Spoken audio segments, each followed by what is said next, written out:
तेरा हूँ ऐ रब, सुनता तेरी बात जो बताती तेरा प्यार।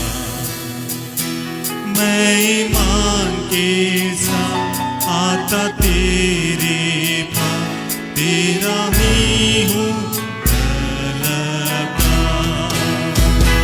रख तू मुझको ऐ मसीह, जहाँ चश्मा तुझसे खा। रख तू मुझको ऐ मसीह,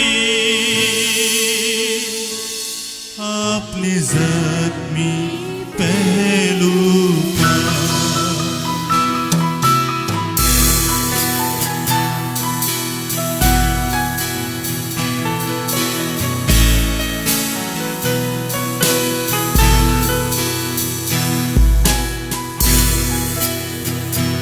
मुझको पाकर कि मैं तेरा काम करूं दिल से ठीक और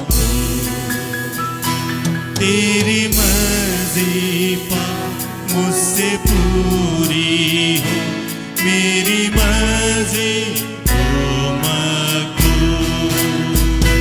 रख मुझको ऐ मसीह, जहाँ चश्मा क्रूस से खा। रख तू मुझको ऐ मसीह, अपने ज़ख्मी पहलू पर।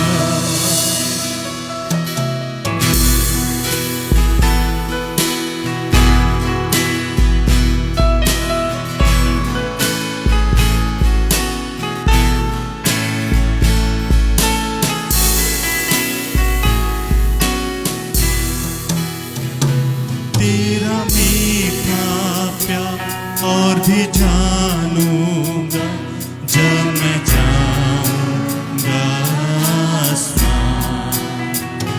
जब मैं देखूंगा तेरे चेहरे को, तब खुश होगी मेरी जान। रख तू मुझको ऐ मसीह, जहाँ चश्मा क्रूस से खा। रख तू मुझको ऐ मसीह, अपने ज़ख्मी पहलू पर। तेरा हूँ ऐ रब, सुनता तेरी बात जो बताती तेरा प्यार। मैं ईमान के साथ आता तेरे पास, रख तू मुझको ऐ मसीह। अगर आप इस गाने पे गौर करेंगे, ये बहुत ही पुराना गाना है। इसे हम लोग बहुत बार गाते हैं और इसे गाकर हमें बहुत अच्छा भी लगता है। लिखने वाले ने इसे बहुत खूबसूरती से लिखा है, लेकिन इसमें एक लाइन है जिस पर मैं आज आपका ध्यान लाना चाहूंगा, जिसे लेखक ने शायद बहुत सोच के लिखा होगा कि रख तू मुझको ऐ मसीह। ये जो रखना है ना भाइयों और बहनों, ये हमारे लिए बहुत जरूरी है। या मैं ऐसे कहना चाहूंगा कि इंसान का रखने से बहुत बहुत गहरा संबंध है। जब मानव की सृष्टि हुई होगी, तब भी वो कुछ ना कुछ सामान अपने लिए रखता होगा। उसे भूख लगती होगी तो वो खाना रखता होगा, उसे ठंड लगती होगी तो वो अपने आप को ढांपने के लिए कोई कपड़ा रखता होगा। यानी मैं कह सकता हूं कि ये जो रखना है, ये हमारे लिए बहुत जरूरी है। और अगर मैं सांसारिक जीवन का उदाहरण लेना चाहूं, तो हम लोगों को रखने की बहुत बहुत ज्यादा आदत सी पड़ चुकी है। जैसा कि आप सभी को पता है कि पूरी दुनिया में एक महामारी फैली हुई है, और उस महामारी को हम कोविड-19 के नाम से जानते हैं। और उस महामारी से बचने के लिए लोग बहुत बहुत से उपाय निकाल रहे हैं। खासकर वैक्सीन की बहुत खोज की जा रही है। और मेरी एक मित्र से बात हो रही थी और उन्होंने मुझे बताया कि जो हमारा भारत देश है उसने रशिया से 100 मिलियन वैक्सीन मंगवाई है। अब लाजमी है कि उन्होंने वैक्सीन मंगवाई है तो कहीं ना कहीं तो उसे रखेंगे। अगर मैं दूसरा उदाहरण लेना चाहूं तो आप में से बहुत लोग साइंस पढ़ते होंगे, बहुत लोग करंट अफेयर्स पढ़ते होंगे, बहुत लोगों को जनरल नॉलेज का ज्ञान होगा। तो आपको पता होगा कि दुनिया के बहुत से देशों ने मिलकर एक बंकर बनाया है, एक वॉल्ट बनाया है, या हिंदी में कहूं तो एक गोदाम बनाया है जहां दुनिया भर के बीजों को रखा जाता है। और वो इस मकसद से बनाया गया है कि कभी कोई भारी महामारी आ गई, कोई विश्व युद्ध आ गया तो दुनिया में खाने की किल्लत नहीं पड़ेगी। वहां से उन बीजों को निकालकर हम उसको उगाकर खा पी सकेंगे। यानी मैं ये कह सकता हूं कि वहां पे भी हमने रखा है। यानी मैं ये कह सकता हूं कि रखना रखना रखना हमेशा से हमारे जीवन में होता आया है। अगर आप बाइबल पढ़ेंगे तो उसमें रखना, जिसको इंग्लिश में हम कीप भी कहते हैं, 1769 टाइम्स उसका वहां पे वर्णन हुआ है। 1769 बार। यह एक बहुत बड़ा अमाउंट है, यह एक बहुत बड़ा नंबर है। कहने के लिए तो हम कह सकते हैं कि हम जिंदगी में रखना बहुत कम बोलते हैं, लेकिन ये जो जीवन की पुस्तक है उसमें देखिए रखने को कितनी बार बोला गया है। और अगर मैं इस रखने को या इस कीपिंग को परिभाषित करना चाहूं तो मैं इसे ऐसे कहना चाहूंगा कि keeping is simply nothing but God's protection. कि ये जो रखना है ये कुछ और नहीं बल्कि परमेश्वर की सुरक्षा है जो हमारे लिए है। अब आप सोच रहे होंगे कि ये छोटा सा वर्ड कैसे सुरक्षा कर सकता है। आप मेरे साथ आइए, आप निकालिए प्रकाशित वाक्य 3 और उसका 10, और वहां यूं लिखा है कि तूने मेरे धीरज के वचन को थामा है, इसलिए मैं भी तुझे परीक्षा के उस समय बचा रखूंगा जो पृथ्वी पर रहने वालों के परखने के लिए सारे संसार पर आने वाला है। ये जो वचन है मित्रों, ये जो धीरज का वचन है, ये कोई और नहीं बल्कि हमारा परमेश्वर है। क्योंकि हमारा परमेश्वर धीरज वाला परमेश्वर है। हमारा परमेश्वर हमें सिखाता है कि मुझ पर धीरज रखो। और जब हम उस पर धीरज रखते हैं, जब हम उसके विश्वास रखते हैं, जब हम उसको मानते हैं, तो वो हमें संसार की हर परीक्षाओं से बचा कर रखेगा। वो हमें संसार की हर एक मुसीबतों से बचा कर रखेगा। और अगर अभी आप गौर करें तो मेरे हर एक सेंटेंस में कहीं ना कहीं, कभी ना कभी रखना शब्द आ जा रहा है। यानी आप समझ गए होंगे कि जो आज का मेरा विषय है वो रखने शब्द पर ही है, वो कीपिंग ही पर है। पर मैं इसे मॉडिफाई करके ऐसे कहना चाहूंगा कि आज का जो मेरा विषय है वो ये है कि कुछ ऐसी चीजें जो हमें अपने जीवन में रखनी है। मेरे आज का विषय यही है कि कुछ ऐसी चीजें that we should keep in our life. जी हां मित्रों, हम जब संसार में रहते हैं, जब हम अपने दोस्तों और मित्रों को देखते हैं तो उन्हें देखकर हमें बहुत सारी चीजों को रखने का मन करता है। हमारा मन करता है कि हमारे पास एक अच्छा घर हो, हम एक अच्छा घर रखें, हम उस घर में अच्छा फर्नीचर रखें, हम उस घर में अच्छी अच्छी चीजें रखें, उस घर में हम एक अच्छी सी गाड़ी रखें, हम उस घर में अच्छा पेंट लगाएं। यानी मैं कह सकता हूं कि हमेशा हमें रखने का दिल करता है, हमें रखने का मन करता है। और अगर आज आप चाहते हैं कि आपके जीवन में आप भी कुछ रख पाएं, जिसका आप सपना देखते हैं, जिसकी आप आस लगाए हुए हैं, तो आज मैं विश्वास से कहना चाहूंगा कि आप परमेश्वर से मांगिए, उसे अपने कमेंट सेक्शन में लिखिए और परमेश्वर उस चीज को आपके जीवन में रख देगा। लेकिन मित्रों, बाइबल कहती है कि हम संसार में तो हैं पर संसार के नहीं। हाँ, हो सकता है कि हमारा बहुत मन करता होगा संसारिक चीजें रखने का, और हम उसे रखते भी होंगे क्योंकि हम संसार में रह रहे हैं, तो लाजमी है कि हमें कुछ संसार की नीतियों में चलना होगा। लेकिन हम संसार में हैं तो पर उसमें के हैं नहीं। हम तो उस देश के हैं, उस सिय्योन देश के हैं जिसे परमेश्वर ने हमारे लिए बना कर रखा है। तो मैं ये कह सकता हूं कि सांसारिक जीवन में जो चीज रखना है रखिए, लेकिन मसीही जीवन में भी हमें कुछ रखना है। हमारी मसीहत में भी हमें कुछ ऐसी चीजें डाल कर रखनी है जो हमें परमेश्वर से करीब ले जाए, जो हमें परमेश्वर के प्रोटेक्शन के लिए एलिजिबल बना दे। अपना दिल मसीह में रखिए। Keep your heart in Christ. अब आप सोचेंगे कि राहुल भाई, ये मन तो हम हमेशा परमेश्वर में रखते हैं। मैं इसको आपको ऐसे समझाना चाहूंगा। अगर आप बाइबल पढ़ेंगे तो उसमें यह लिखा है कि परमेश्वर ने, प्रभु ने मनुष्य को अपने अपने स्वरूप में रचा। यानी हमारा जो ये स्वरूप है, हम जैसे दिख पड़ते हैं, ये हो सकता है हमारे मसीह से मिलता जुलता होगा, लेकिन इसका यह जरूरी नहीं है कि उसने हमें अपने स्वरूप में बनाया तो हम 100% उसी की तरह होंगे। क्योंकि अगर हम 100% उसी की तरह होते तो उसे इस धरा पर नहीं आना पड़ता, उसे अपना जीवन नहीं देना पड़ता, उसे क्रूस पर मृत्यु को सहनी नहीं पड़ती। कहने का तात्पर्य यह है कि वो हमारा खुदा है, वो जमीन का खालिक और मालिक है, और हम सिर्फ इंसान हैं। और क्योंकि हम इंसान हैं तो लाजमी है कि हमारे में कोई इंसानी आदतें होंगी, कुछ इंसानी बिहेवियर्स होंगे। और उसी में से एक है कि अक्सर ऐसा होता है कि हमें बहुत क्रोध आ जाता है, हमें कभी कभी बहुत गुस्सा आ जाता है।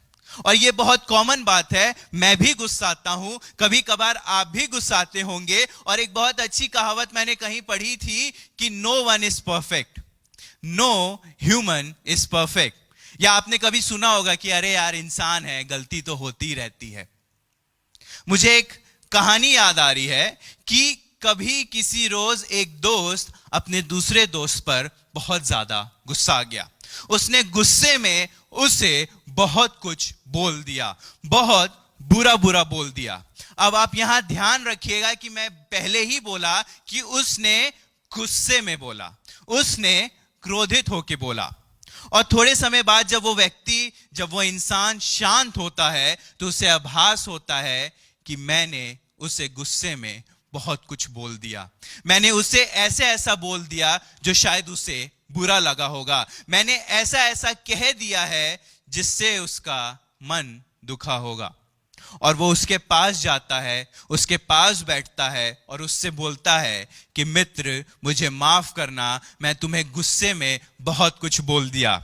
और उसके बाद एक बहुत अच्छी सी लाइन बोलता है कि यार, मैंने कुछ दिल से नहीं बोला था, मैंने कुछ मन से नहीं बोला था।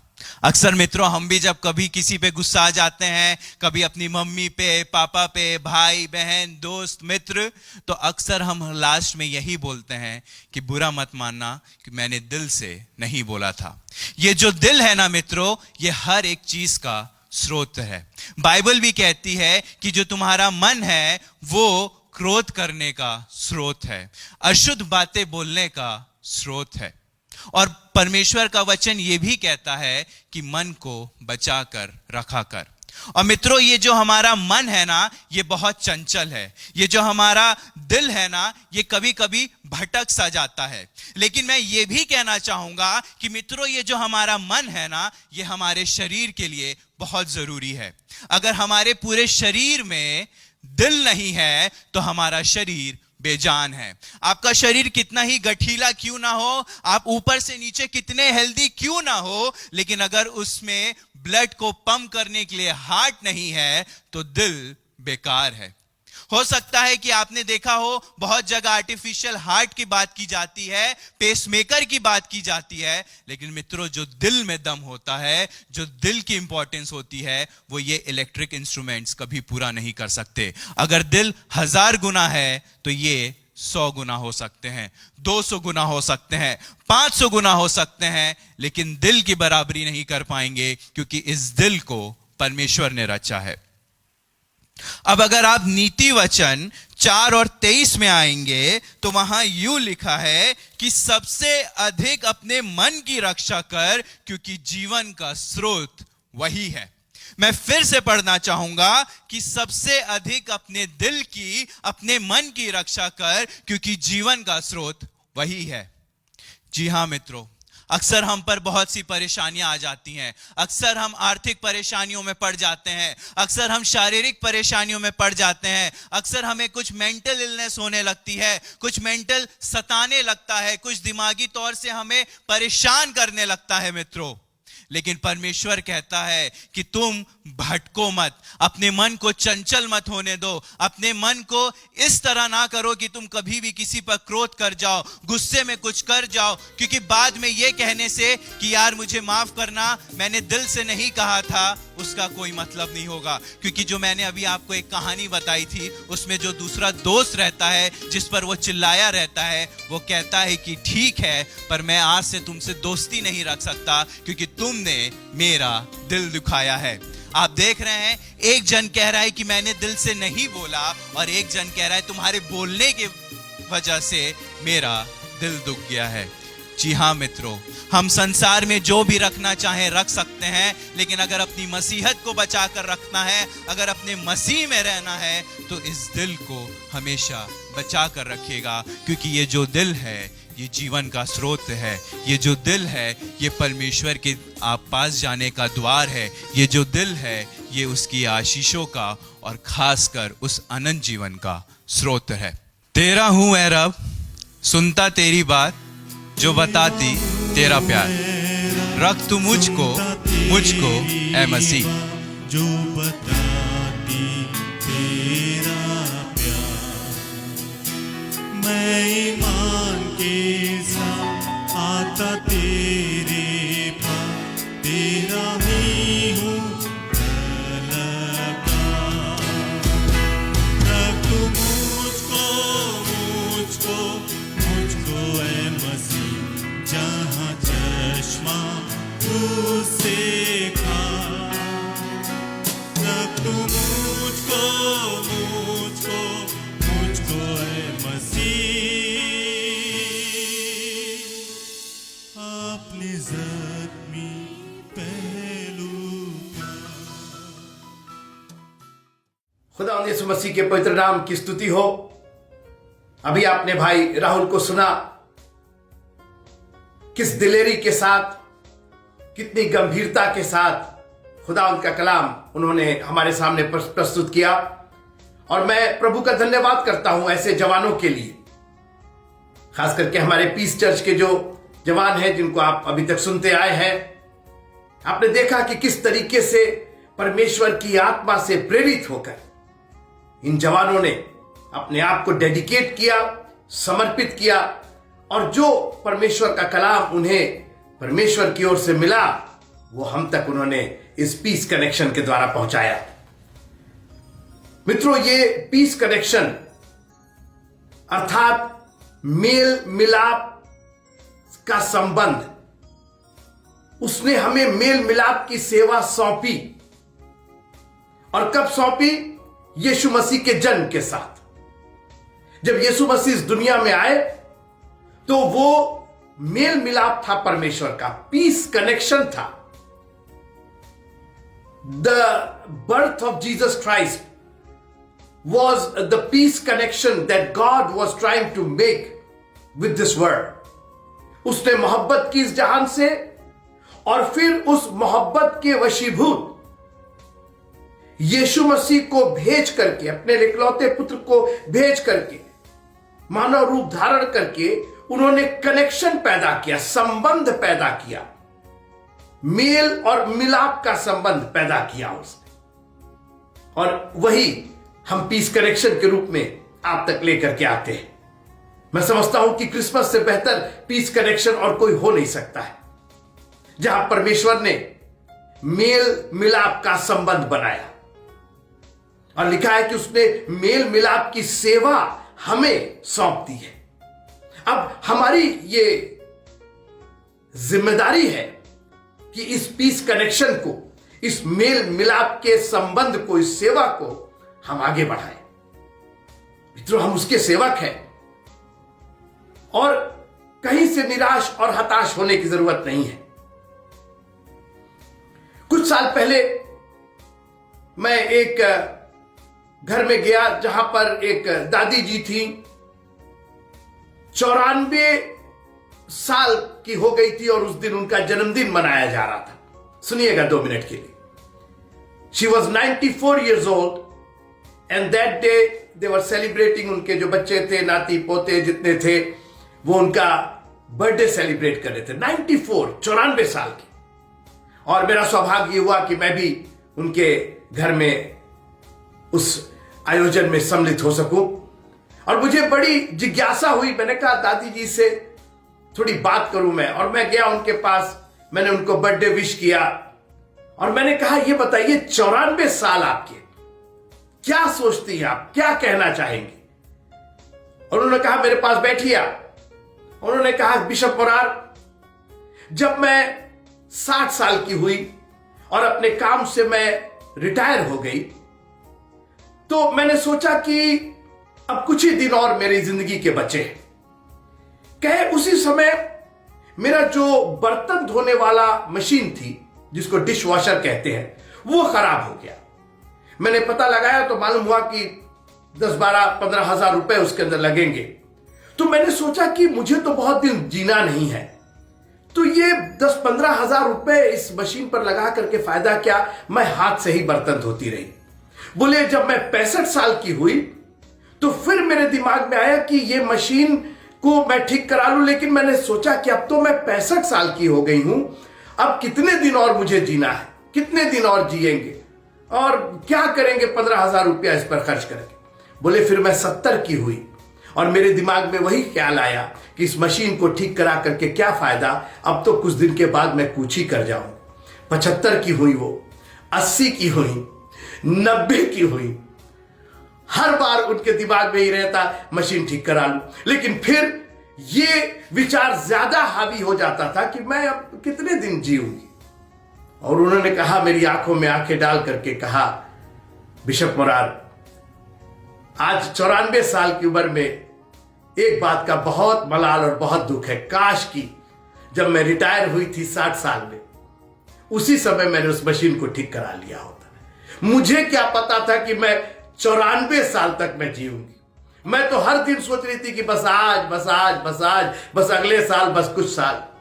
मित्रों, मैं नहीं जानता हूं कि आप कितने निराशा में हैं और कितनी सीमित आपकी सोच और आपका दर्शन। आप सोच रहे हैं कि बस अब इसके बाद तो नहीं होगा और इसके बाद नहीं होगा और कितने दिन और कितने दिन। मित्रों, यूहन्ना 3:16 क्यों भूल जा रहे हैं? क्योंकि परमेश्वर ने जगत से ऐसा प्रेम रखा कि उसने अपना इकलौता पुत्र दे दिया, ताकि जो कोई उस पर विश्वास करे, जो कोई में सब कोई आता है, ताकि आप भी आते हैं जी, ताकि जो कोई उस पर विश्वास करे वो नाश ना हो परंतु अनंत जीवन पाए। मित्रों, आप सोचिए, अगर आपको गारंटी हो जाए, अगर वो जब 60 साल की थी और उनको कोई गारंटी दे देता कि आप मैडम जी 94 इयर्स तक तो जिंदा रहेंगी ही रहेंगी, तो वो उसी समय अपनी मशीन ठीक करा लेती। वो 30-34 साल हाथ से बर्तन नहीं धोती और अपने आप को वो टॉर्चर नहीं करती, मशीन काम करती है अपना। लेकिन उनको तो ऐसा लग रहा था कि बस आज, बस आज। मित्रों, हमें अनंत जीवन की गारंटी मिली है, एक ऐसा वादा जो किसी इंसान ने नहीं, आसमान और जमीन के खालिक और मालिक ने किया है, जो अनादि और अनंत है मित्रों, जिसके वादे कभी टलते नहीं। उसने कहा कि तुम विश्वास करके देखो ना, मैं अनंत जीवन दूंगा। तो जब अनंत जीवन की गारंटी हो गई तो खुशियां तो अपार होनी चाहिए ना। जिंदा रहने की तो खुशी होती है ना। सबसे बड़ा दुख तो मौत का होता है, मरने का होता है कि क्या करेंगे। कितनी भी खुशी हो चारों ओर, आपको पता चले कि कल आपको खत्म हो जाना, तो सारी खुशी आपकी बेकार है। लेकिन यह पता रहे कि आप तो अनंत जीवन के लिए है। You are going to live in this world, I mean not in this world, but you are going to live in that world forever and ever. आप उसके साथ हमेशा की अनंत के जीवन की जिंदगी जिएंगे। तो हमें तो कितना खुश होना चाहिए और अपनी सारी चीजों को दुरुस्त करना चाहिए, अपनी जिंदगी के एक एक पहलू को दुरुस्त करना चाहिए, ठीक कर लीजिए, क्योंकि बहुत लंबे समय तक हमको जीना है। और इसलिए कहीं से कोई ऐसी बात ना हो जो हमको तकलीफ पहुंचाए, क्योंकि हम बहुत लंबे समय तक जीने वाले लोग हैं, हम अनंत जीवन के लोग हैं। काश कि जब हम ये मेल मिलाप की सेवा, पीस कनेक्शन हमको मिला है, तो इस कनेक्शन को खुदा से कभी अलग ना करें। ये इंटरनेट पर चले या ना चले, फेसबुक पर पीस कनेक्शन चले या ना चले, हम इसको कुछ दिन के लिए विश्राम देंगे, लेकिन खुदा से हमारा कनेक्शन बने रहना चाहिए। मैं प्रभु का धन्यवाद करता हूं कि पिछले कई महीनों से, हफ्तों से हम इस पीस कनेक्शन के द्वारा आपसे बुधवार को जुड़ते रहे हैं। और मैं धन्यवाद करना चाहता हूं सिस्टर मोरार का, जिन्होंने इस कॉन्सेप्ट को तैयार किया और उनके मन में पवित्र आत्मा की प्रेरणा से आया कि वो इस पीस कनेक्शन जैसे प्रोग्राम को आप तक पहुंचा सके। और कितने वक्ताओं ने, खास करके हमारे नौजवानों ने, प्रभु उन सबको नाम बनाम हम उनको ब्लेस करते हैं और हम कुछ दिन के लिए इसको विश्राम देते हैं। कम से कम इस साल का जो बाकी बचा हुआ बुधवार है, हम ये पीस कनेक्शन आपके सामने नहीं लेके आएंगे, लेकिन प्रभु ने चाहा तो नए साल में हम फिर से इस पीस कनेक्शन को शुरू करेंगे। और हम इस कनेक्शन को, हम इस संबंध को, इस मेल मिलाप की सेवा को छोड़ेंगे नहीं। ये सेवा है, it has been given to us, he has given us the ministry of reconciliation. हमें बाकी कोई सेवा मिली हो ना मिली हो, लेकिन हमें रेकंसिलिएशन की, हमें मेल मिलाप की सेवा उसने सौंपी है। और जब सेवा सौंपी है तो हम लोग सेवक हैं और सेवा हम लोग दिल और जान से करेंगे। खुदावंद आप सबको बड़ी आशीष दे, आप सबों को बड़ा दिन मुबारक हो। और आज के जितने भी कलाम आपके सामने, चाहे वो गाने के रूप में, चाहे भाई राहुल के वचन के दिए जाने के रूप में, और चाहे अभी हमने जो आपसे शेयर किया, कोई भी चीज टूटी फूटी मत रहने दीजिए। अगर आपकी जिंदगी में कोई चीज टूट फूट गई है, कहीं मेल मिलाप के कनेक्शन कहीं टूट गया है, उसको सुधार लिया जाए, ताकि परमेश्वर की आशीष, परमेश्वर की वाचा और उसकी जो प्रतिज्ञा है वो एक एक करके हम लोग के जीवन में पूरी होती रहे। खुदावंद आप सबको बहुत बहुत बहुत बहुत आशीष दे। जय मसीह की। फरिश्ते आए, मजूसी आए, करड़िए आकर के कह